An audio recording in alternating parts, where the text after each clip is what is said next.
Hey guys, thank you for joining me for my little presentation on peaceful protest, peaceful Bitcoin activism. I'm happy to see you all, and we've had a nice panel about why Bitcoin mining is nice and we shouldn't ban it, and we should discuss and have like nice events at the European Parliament, but I myself, I prefer proof of work over poop of words.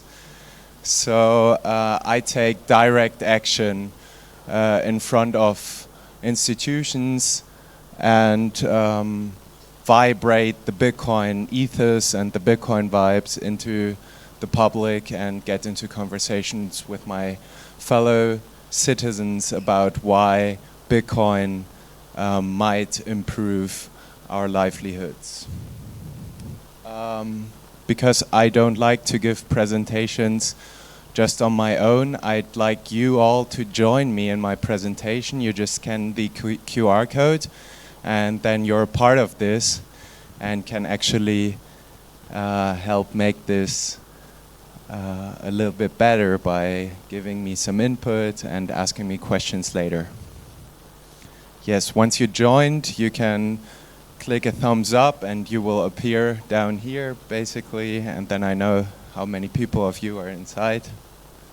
And once we reach 21, I think I'll start.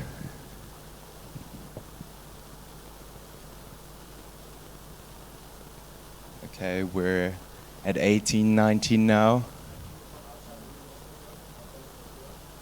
Yeah, they could probably, but they wouldn't know what to do. Well, we're at 21, perfect. So my first question goes to you, like, what's the last book you've read? I want to know, get some book recommendations from you, like, what's the last book you've read? What was it on? Was it the Genesis book or... Yeah, just type it in. Broken Money, Nexus, Praxeology, interesting. Nexus. Nexus sounds like a car brand. 1984, I've read that. Pippi Langstrumpf, Somebody Has Children, I love it. Rust, isn't that a coding language? Is it a book on Rust? Okay, perfect. Are you interested in what my last book was that I've read?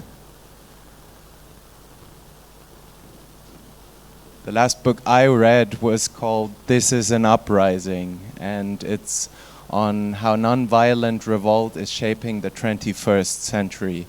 It's basically a summary of nonviolent protest throughout the 19th and 20th century, describing the stories of Martin Luther King and Mahatma Gandhi and other protests like in Serbia, Otpor, like rising up against authoritarian regimes to shape society into a new kind of way.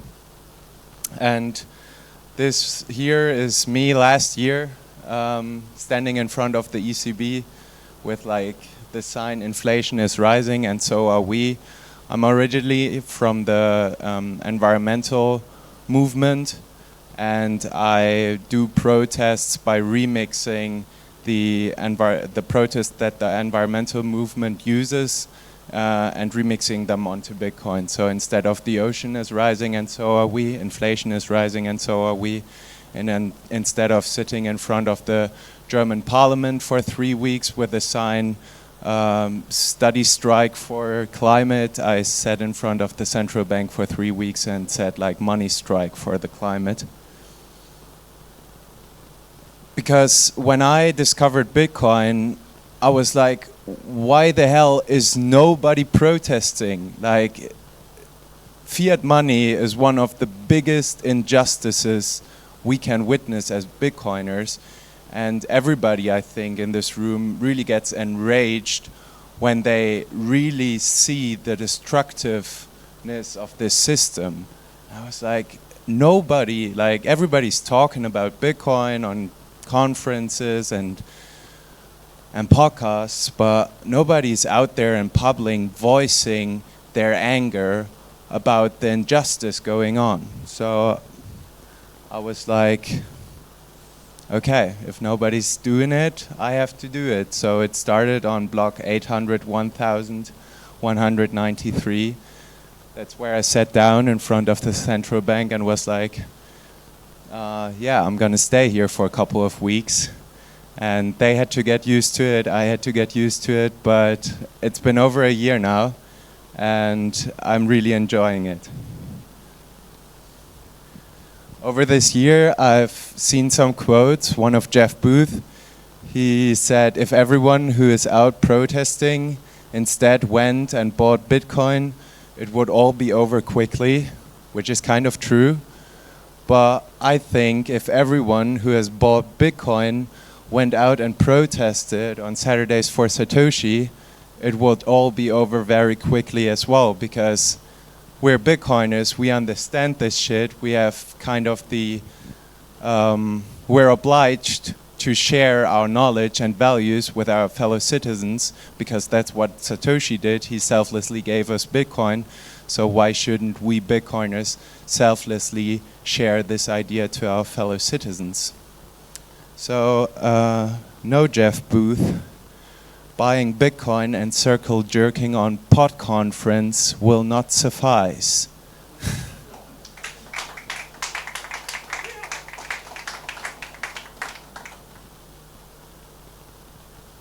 So now I want to ask you again with your phones and my presentation, on orange pilling, on what your experiences were. I have like 3 statements and you can vote from 1 to 5 on if you strongly agree with a statement or strongly disagree with a statement.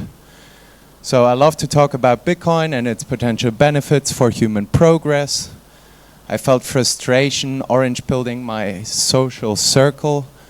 And I have a selection bias with whom I share information on Bitcoin. Now the answers are dropping in fast, and we see, as I kind of expected, a big strongly agree on loving to talk about Bitcoin and its potential benefits. I'm actually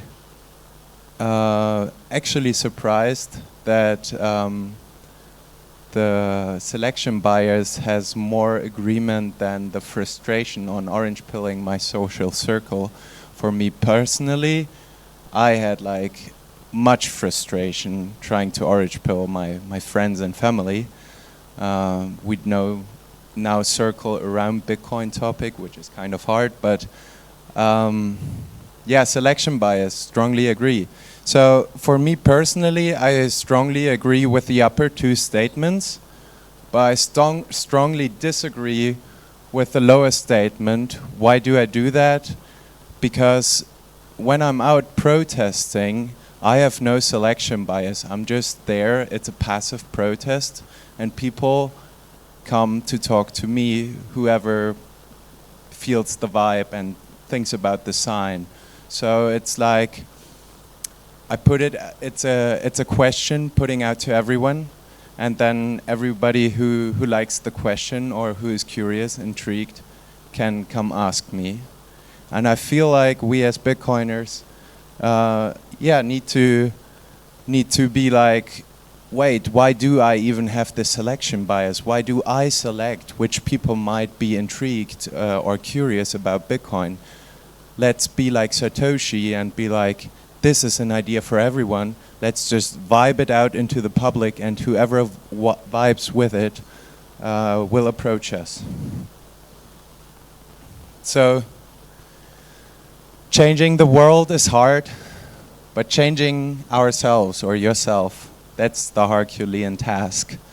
And yet, it is infinitely easier than hoping to transform those set in their ways. This is a quote from a Climate Punks manifesto. It's a short video I did last year in front of the European Central Bank. Takes 5 minutes and kind of reflects all the motivation why I do this. So we got to change ourselves somehow into protesting. And how can we do that? Just want to give you a vision in your head. This is Riga, as you can see, and all the dots that are marked are locations of commercial and central banks in Riga. And now just imagine walking through the city on Saturday as a normie, and you're doing your shopping, and then in front of every bank there's a dude with an orange vest and a sign in his hand in front of the bank. Like, first bank you pass, you can easily pass this dude with one sign. It's like, it's a little bit weird because I heard that Latvians don't really much protest, but at the second bank you're like, wait, do I have a déjà vu? Was this the same dude or is it another one? And at the third bank you see a dude with a sign, you're like, oh my god, I'm FOMOing out. They know something about money that I don't. I need to go talk to them because I recognize the pattern. So I believe if we do that for a couple of weeks, a couple of months, over and over, we can orange pill whole cities by just having, like, 15, 30 active participants. On nonviolent action, Aldous Huxley had a nice quote. He said, "Nonviolent resistance does not mean doing nothing. It means making the enormous effort necessary to overcome evil with good. This effort is not based on strong muscles and devilish weapons.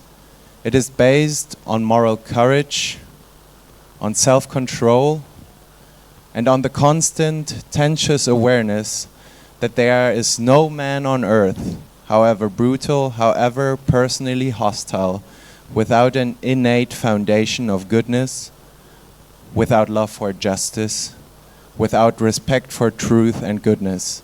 All this is attainable by anyone who uses the appropriate means." What I get out of this is that any one of us, with love and respect and patience, can create a better world, a world of hope, a world of peace, and overcome the evil with good. I don't fight when I'm sitting in front of the central bank, I don't protest against fiat. I protest or demonstrate for Bitcoin, which flips the thing on its head, and it's just a good vibe. So I'd like you all to join one day, and I have a suggestion for you, a call to action. 1st of August 2025 is Bitcoin Independence Day, and I think it would be a great idea if we do a human blockchain around the European Central Bank. And this is what it could look like. I think that these are very powerful pictures that we could send out into the world, that Bitcoin is a strong community and that we have a strong, peaceful will to change the world for the better. Yeah, so 1 year from now, come join me.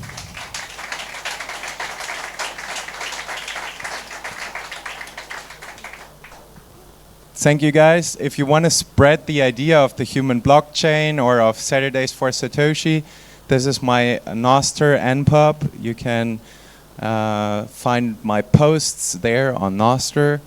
You can zap me if you want to help fund the movement.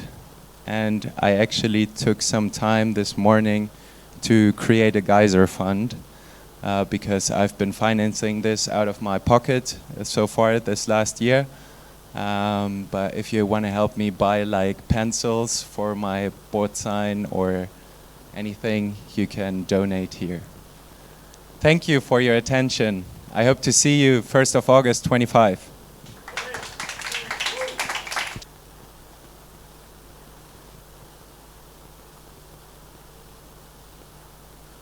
Any questions? We have time if there is.